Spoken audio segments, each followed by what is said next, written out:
Hello everyone, सभी को नमस्कार। आई होप आप सभी अपनी तैयारी बेहतरीन ढंग से कर रहे होंगे। ठीक है। और अगर आप किसी प्रकार की प्रॉब्लम फेस कर रहे हैं तो वो भी कमेंट करके अवश्य बताना कि पढ़ने में मन नहीं लग रहा, अकेला अकेला लग रहा है, XYZ जो भी है। सर्दी बेहतरीन ढंग से पड़ रही है, अपने आप को बचा के रखिए सर्दी से। गर्म पानी पियो या जो भी कपड़े ढंग से पहनिए, क्योंकि बीमार होना अभी आप अफोर्ड नहीं कर सकते। अगर किसी प्रकार का आलस मन में आ रहा है तो उस आलस को निकाल के बाहर फेंको। अपने आप को याद दिलाओ कि यह सफल व्यक्ति है ना। अगर हमें सफल होना है तो आलस्य का हमारे पास कोई ऑप्शन नहीं है आलस करने का। ठीक है, चलिए हम अपनी सीरीज को आगे बढ़ाते हैं जिसमें हम बढ़िया सवाल कर रहे हैं, प्रीवियस ईयर के क्वेश्चंस कर रहे हैं। और आपको मैं विश्वास दिलाना चाहता हूं कि आपको बहुत इधर उधर भटकने की आवश्यकता नहीं है। प्रीवियस ईयर क्वेश्चंस को प्रैक्टिस करते रहेंगे तो आप सफलता तक पहुंच जाएंगे। ठीक है, चलिए तो सवाल आपको ट्राई अवश्य करना है, वरना कोई फायदा नहीं है। साथ ही साथ मैं आपको यह भी बताऊंगा कि इस सवाल को करने में एवरेज टाइम कितना लगा था, कितने परसेंट स्टूडेंट्स ने इसे सही किया था। ये सारी इंफॉर्मेशन मैं आपको मॉक टेस्ट के माध्यम से, जो भी मॉक टेस्ट होता है ना, उसमें उसके स्कोर को देखते हुए आपको बता रहा होऊंगा।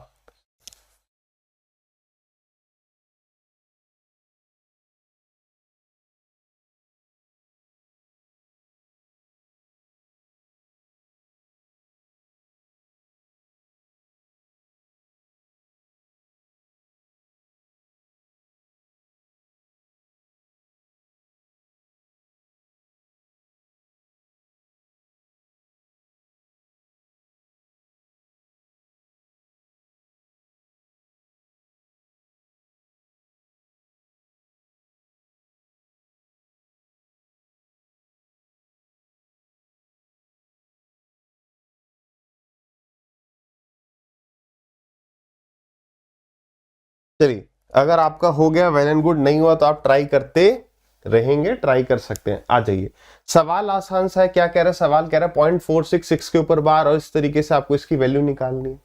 तो सबसे पहले आप जानते हो, अगर आप बॉड मास भी लगाओगे तो सबसे पहले आपको मल्टीप्लाई सॉल्व करना है। ठीक है, इस तरह के सवाल को हम कैसे करते हैं, आप इसे जो है इन सब की वैल्यू निकाल लो और इस वाली चीज को हम सॉल्व करेंगे। जैसे 0.46 बार, तो 0.46 बार का मतलब क्या हो गया, 46 में से 4 घटा दो, कितना आया 42।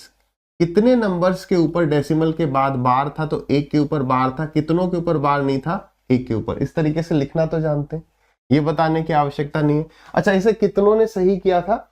इसे 26% स्टूडेंट्स ने सही किया था। सवाल करने में एवरेज टाइम लिया था 1 मिनट 17 सेकेंड। तो यानी कि कईयों ने हो सकता है आधी मिनट में 45 सेकेंड्स में ये डिसाइड किया हो कि सवाल को स्किप करते हैं। तो सही किया था 26%। इसको देखिए, तो 42/90 प्लस ये कितना हो गया 723 माइनस में 7, यानी 716 डिवाइडेड बाई 2 के ऊपर बार है तो 990 माइनस। अब इसे हम पहले सॉल्व कर लेते हैं। तो 39 में से 3 गया तो 36 डिवाइडेड बाई 90, कोई शक नहीं होना चाहिए, और 7/9। ठीक है, अब हम इस पार्ट को सॉल्व कर रहे हैं। अब इंपॉर्टेंट बात आपको आई होप पता ही है ना, मेंस के स्टूडेंट्स हैं, कि ये जब भी आप यहां पर काटा पीटी कर सकते हो, लेकिन डिनोमिनेटर में 9 और 0 के अलावा कुछ भी नहीं आना चाहिए। बताया नहीं बताया? तो 9 से गया ये 4 टाइम्स। अब मतलब क्या है, अब यहां पर आप 2 से इसको काट सकते हो, लेकिन काटना नहीं है, क्योंकि डिनोमिनेटर में 9 और 0 में, मतलब 9 और 0 की फॉर्म ही रहनी चाहिए, यानी 999 990 इस तरीके से। उसके अलावा कोई भी नंबर नहीं आना चाहिए। तो कितना हो गया, 7 4 28, ये हो गया 28/90, और ये माइनस का हो गया। ठीक है, अब यहां देखो ये कितना 42/90 है, 28/90 ये कितना हो गया 14/90 ये हो गया, प्लस 716 डिवाइडेड बाई 990। एलसीएम आप ले लेंगे, एलसीएम कितना आ जाएगा 990 आ जाएगा। यानी हमने इसे किससे मल्टीप्लाई किया, 11 से, 11 से मल्टीप्लाई करोगे हो जाए 154। 154 अगर मैं इसमें जोड़ दूंगा तो 0 कैरी गया 1, 5 6 7 8, 87, सॉरी 87। अब क्या मैं काट सकता हूं? बिल्कुल काट सकता हूं। 0 से 0 चले गए, नीचे 9 और 0 की फॉर्म रह सकती है। अच्छा, 87/99 इनमें से कौन सा हो सकता है? तो आप देखते ही बता दोगे 0.87, 87 के ऊपर बार करेक्ट है। अगला सवाल ट्राई करेंगे, ये पूछे गए ही सवाल है। ठीक है,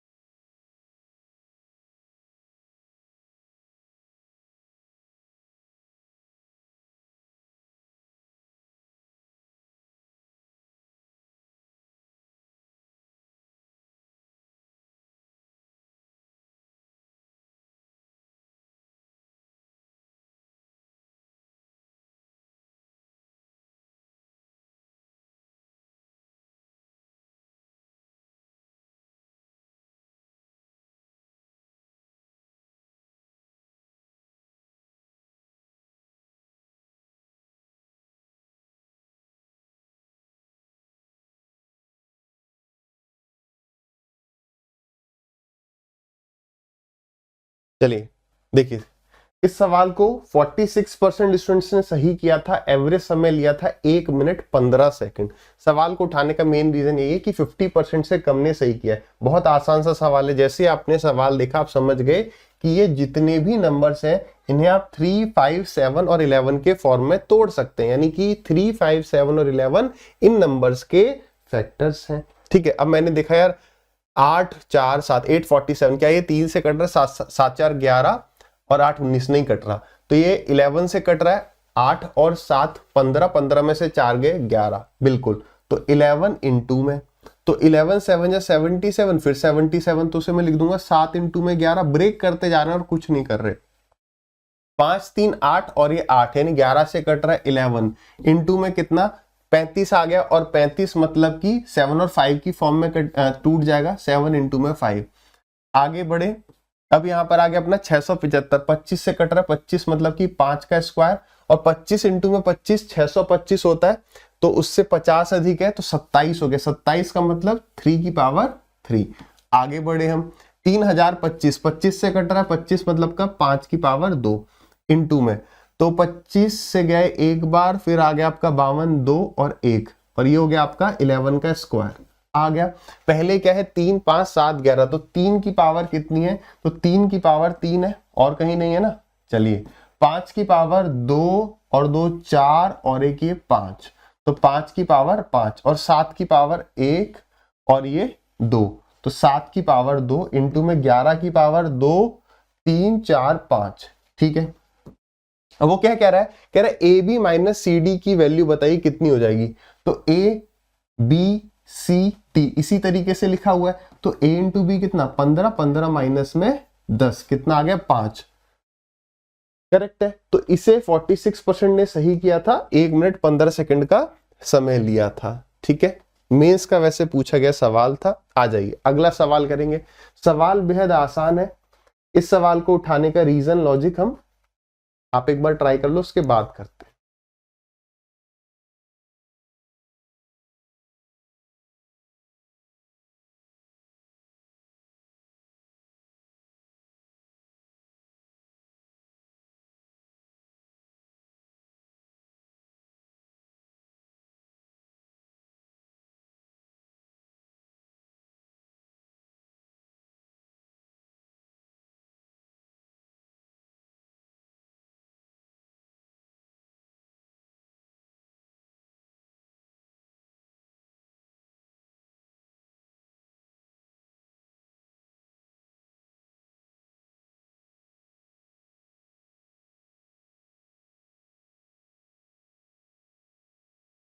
चलिए भाई डिस्कस करें। देखो, इस सवाल को पिक करने का सिर्फ और सिर्फ एक रीजन है, दैट इज कि इसमें टाइम ज्यादा लगा। इस सवाल को सही किया है 74% स्टूडेंट्स ने, लेकिन एवरेज टाइम 1 मिनट 44 सेकंड। अब आप यहाँ पर ध्यान से देखो, ये कितना आसान सवाल था। मैं ये समझाना चाह रहा हूँ कि ऐसा सवाल चाहे प्री हो चाहे मेंस हो, किसी भी एग्जाम में आता है तो ये टाइम खा रहा है हमारा, जबकि सवाल आसान है। गलती क्या हो सकती है कि हम इसे सोचें कि ये वही वाला सवाल है, कौन सा? जिसमें हमसे ये वाला एंगल पी वगैरह पूछ लेता है तो वही, लॉजिक तो वही है, लेकिन लैंग्वेज को आगे तक पढ़ना है कि वो पूछ क्या रहा है। कह रहा है एक ट्राइंगल ए बी सी, जिसमें ए है हमारा 66 डिग्री, ए बी सी, ए हो गया आपका 66, बी हो गया आपका 50।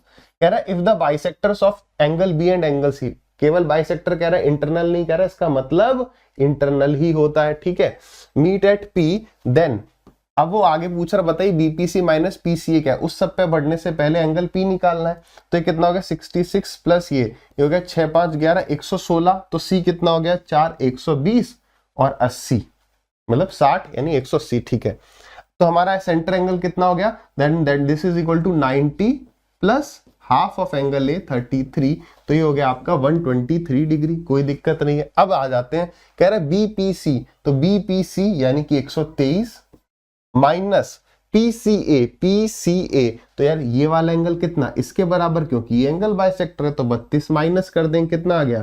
3 में से 2 गए 1, 9 में 12 में से 3 गया 9, 91 degree is the correct answer, option number C. इसे उठाने का सिर्फ रीजन क्या था कि टाइम ये 1.5 मिनट का नहीं था, 30, 35, 40 सेकंड्स में हो सकता था, 40 to 45 सेकंड्स मान लो। सवाल पढ़ने में भी समय जाता है। ये एक बढ़िया सवाल है।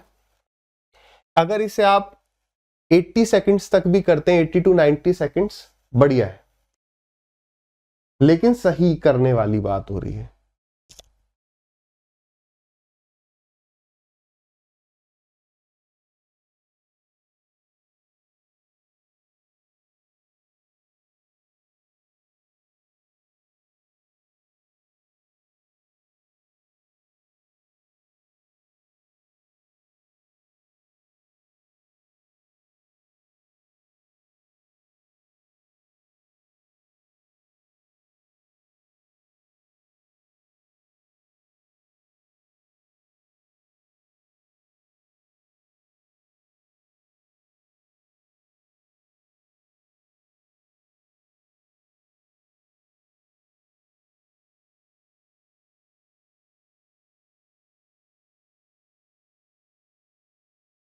चलिए, तो आते हैं इस सवाल पर। इस सवाल को डिस्कस करने में मैं थोड़ा सा समय लूंगा क्योंकि पिरामिड का सवाल है। देखिए, जो आपने सवाल ऑलरेडी देखे भी हुए हैं ना कई बार, अब ये आज के सेशन का थोड़ा सा ज्ञान वाली बात है क्या, कि कई बार क्या होता है आपको वो सवाल पर क्योंकि घबराहट है, मतलब पिरामिड का सवाल देखते हैं हम घबरा जाते हैं, तो इसलिए कई बार वो सवाल आसान भी होता है ना, तो हम वहां पर एग्जाम में अटेम्प्ट नहीं कर पाते। क्यों? लैक ऑफ कॉन्फिडेंस या भरोसे की कमी। सवाल बिल्कुल आसान है, एक बार कंसेप्ट को ओवरव्यू ले लेते हैं और जिनको आता है वो आगे, वो इसका आंसर क्या था, आंसर है इसका 10√23/3। सवाल को पिक करने का रीजन, इसमें एवरेज टाइम रहा है 1 मिनट 15 सेकंड, तो 1 मिनट 15 सेकंड में हुआ तो नहीं होगा, इसका मतलब कि जो नंबर ऑफ स्टूडेंट्स जिनने सही किया वो कम होंगे, तो 23% स्टूडेंट्स ने सही किया था। आ जाइए थोड़ा सा इसके कंसेप्ट पे बात कर लेते हैं। देखो, पिरामिड आ जाएगा तो पिरामिड में जो मेन डाउट रहता है एग्जाम में वो रहता है स्लैंट एज और स्लैंट हाइट, यानी कि तिर्यक भुजा और तिर्यक ऊंचाई। अब एक बात हमेशा याद रखिए, क्या कि जो ऊंचाई होती है वो हमेशा परपेंडिकुलर होती है 90 डिग्री। मैं बात कर रहा हूं हाइट की, इनमें से कोई भी हाइट नहीं है। हाइट जो होती है वो हमेशा परपेंडिकुलर होती है, नहीं यहां कहीं तो हाइट होती है। याद रखिएगा पिरामिड में 2 राइट एंगल ट्राइंगल बनते हैं, 2 राइट एंगल ट्राइंगल। स्लैंट का मतलब क्या है? स्लैंट का मतलब ही है कि ये झुकी हुई भुजा है, इसका मतलब कि ये हाइपोटेन्यूज बनेगी, यानी कि जब, यानी 2 केस हो सकते हैं, ध्यान रखिए 2 केस हो सकते हैं। ये तो हमेशा हाइट रहेगा क्योंकि हमने बात करी कि हाइट हमेशा क्या होता है, परपेंडिकुलर होता है। तो एक बार ये स्लैंट हाइट होगी, एक बार ये स्लैंट एज हो सकती है, यही 2 केस हो सकते हैं, ये बात क्लियर है। अब ये समझिए भाई, अब बहुत आसान बन चुका है। स्लैंट हाइट कहां पर होती है? तो स्लैंट हाइट जो है वो फेस के ऊपर होती है, फेस पर, यानी यहां पर जो ऐसे ट्राइंगल बनेगा ना, ये वाली जो चीज होगी ये स्लैंट हाइट होगी। बात क्लियर है? बात समझ में आई? और एज का मतलब क्या हो गया? भुजा। तो एज जो है वो कहां से बन रही होगी? एक ये वाला फेस और एक ये नीचे फेस, उन दोनों की जो कॉमन साइड होगी, जो ऐसे फोल्ड करके आता है, तो ये वाली जो एज बनती है, भुजा बनती है, वो स्लैंट एज बन जाता है। अब बात क्लियर है कि दोनों केस में 90 बनता है, यहां पर हमेशा स्लैंट आता है, ये हाइट आती है। हाइट और स्लैंट हाइट, स्लैंट एज में कंफ्यूज नहीं होना। अब मैं आ जाता हूं सवाल पे, क्या कह रहा है? The base of a right pyramid. Right pyramid का भी कभी कभी अगर किसी को इस सिचुएशन पर जब मेंस देने जा रहे हैं तब भी डाउट रहता है कि भाई ये राइट क्या है, तो मेरे भाई राइट का मतलब होता है कि ये जो हाइट है ना, ये राइट एंगल पर है। कहने का मतलब पिरामिड सीधा है, ऐसे टेढ़ा मेढ़ा नहीं है, ठीक है। Right pyramid is an equilateral triangle each side of which is 20 centimetre, ठीक है। स्लैंट एज 30 सेंटीमीटर है, यानी ये वाला राइट एंगल बनेगा, ये हमें 30 दे दी। और अब समझो, अगर एज है तो यानी अब राइट एंगल किस तरीके से बन रहा होगा? ये देखो, यानी ये डिस्टेंस, फिर यहां पर हाइट होगी और इस तरीके से इमेजिन कर पा रहे हो, समझ पा रहे हो? तो स्लैंट एज 30 दे दी। हाइट क्या कह रहा है? हाइट हमें पता नहीं है, तो ये साइड तो 20 है ना, ये 20 है, तो ये कितना होगा? ये क्या बन रहा है हमारा? सर्कम रेडियस बन रहा है, सर्कम रेडियस यानी परित्रिज्या। तो ये कितना हो जाएगा? तो √3/2, ये वाला जो डिस्टेंस है, ये वाला ये हो जाएगा √3/2 इंटू में साइड कितनी है 20, तो ये क्या आ गया, ये पूरी डिस्टेंस आ गई, हाइट आ गई। इस तरीके से कर लो, ये हाइट आ गई, तो इसका ये कितना पार्ट होता है, 2/3 तो होता है, तो 2/3।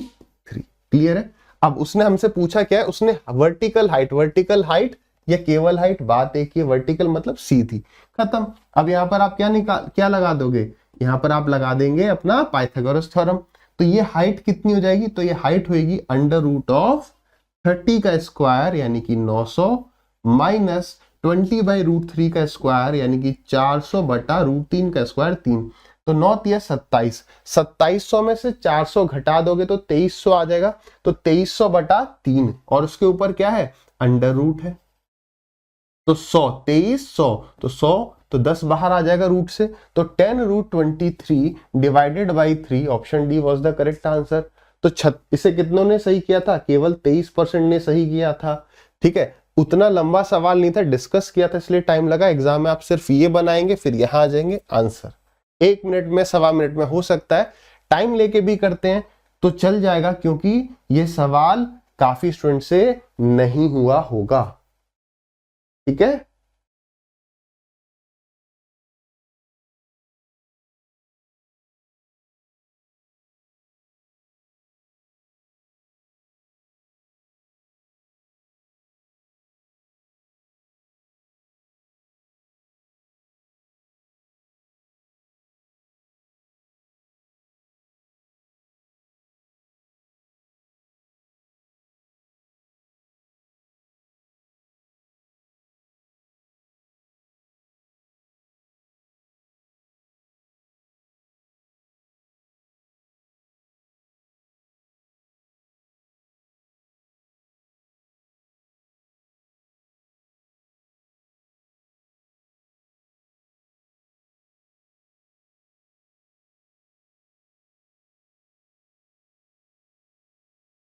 चलिए देखो, इस सेशन को ना लर्निंग की तरह लेना है, भले किसी भी स्पीड पर देखो, बट जो इंपॉर्टेंट पॉइंट है वो छूटने नहीं चाहिए। जैसे ये सवाल 2 मिनट 12 सेकंड, ये इसका एवरेज टाइम था और सही किया था 36% ने। तो ज्यादा टाइम, इतना ज्यादा भी लगना चाहिए कि 2-2.5 मिनट लग रहे हैं। सवाल को पकड़ते हैं आराम से। कह रहा, the slant height and radius of a right circular cone are in the ratio 29 और 20 इफ इट्स वॉल्यूम इज इतना पाई सेंटीमीटर क्यूब, तो रेडियस बता दो। ठीक है भाई, तो उसने हमें क्या कह दिया है कि स्लैंट हाइट 29 है, तो रेडियस कितना होगा हमारा, रेडियस 20 है, तो 20 29 आप तुरंत समझ गए 21 है। अगर आपको नहीं भी याद है ट्रिपलेट, तो 29 का स्क्वायर 841, 841 में से 400 गया, 441, 441 का रूट 21। ठीक है, यानी ये हमें क्या पता चल गया कि ये जो कोन है उसकी रेडियस, उसकी स्लैंट हाइट और उसकी हाइट का रेशियो। क्या ये एग्जैक्ट वैल्यूज है, नहीं। अगर एग्जैक्ट होता तो एग्जामिनर ने देखो गलती करवाने के लिए हमें 20 ऑप्शन दिया हुआ है, लेकिन 20 का कोई मल्टीपल 20 इंटू में x, वो x ही हमें बताना है। सवाल में ये दिया हुआ है, क्योंकि वरना तो इसका हमने कोई यूज किया ही नहीं। ठीक है, तो 20 इंटू में समथिंग हमारा आंसर होगा। तो देखो, और एक छोटी सी बात कर देते हैं, अगर मैं इस सवाल को बनाता तो मैं एक ऑप्शन 40 भी दे देता कि भाई 20 का मल्टीपल ये रहा और एक ये रहा। ठीक है, अब आ जाओ सवाल पर।